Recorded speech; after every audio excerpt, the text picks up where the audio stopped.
Bumbuli ni moja ya halmashauri iliyopo pembezoni mwa mkoa wa Tanga. Kwa sasa inatekeleza miradi miwili yenye thamani ya shilingi bilioni 3.9 ambapo ikikamilika jumla ya vijiji 10 vitanufaika na mradi huo. Awali vijiji hivyo 10 vilikuwa na changamoto ya maji ambayo ilipelekea kutafuta maji usiku na mchana kwenye milima na mabonde ya mji huo, hali ambayo si salama kwao na ni hatari kwa maisha yao.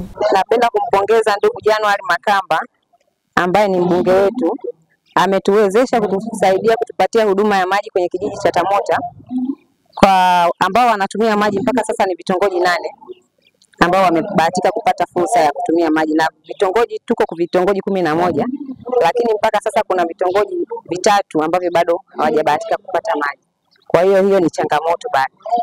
Kwa sisi ambao tunatumia maji, tunamshukuru sana Mwenyezi Mungu pamoja na Mheshimiwa Januari, Mungu amzidishie maisha mema.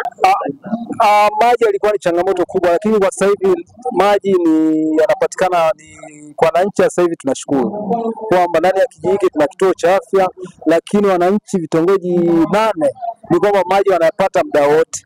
Kwa hiyo changamoto tu ni vitongoji ambavyo ni 3.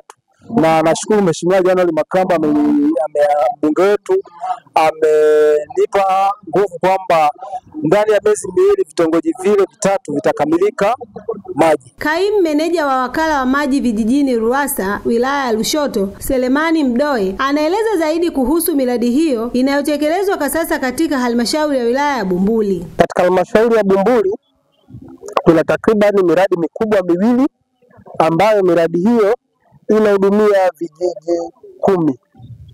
Kuna mradi wa maji Kinuai, Kidundai, Funtawanga, Manga na kwa Mkole. Mradi huo una jumla ya gharama ya shilingi bilioni 2.7.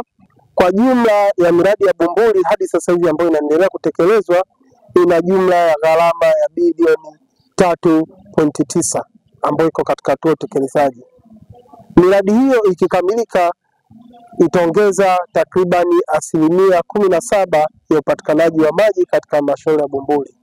Pongezi za dhati pia tunapeleka kwa kiongozi wetu wa jimbo la Bumbuli, Mheshimiwa Januari Makamba, kwani amekuwa ni msukumo mkubwa katika upatikanaji wa fedha ili tuweze kutekeleza bajeti za sekta ya maji.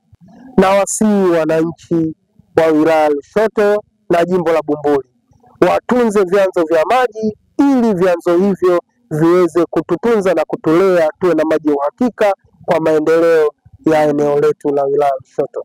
Utekelezaji wa miradi hiyo miwili ni sehemu ya kimkakati ya kupunguza changamoto ya upatikanaji wa maji katika halmashauri hiyo, ambapo serikali imeweka zaidi ya shilingi bilioni 3 kuhakikisha wananchi hao wanaepukana na adha ya upatikanaji wa maji. Kutoka hapa halmashauri ya wilaya Bumbuli mkoani Tanga, mimi ni Raisa Saidi wa Clouds TV.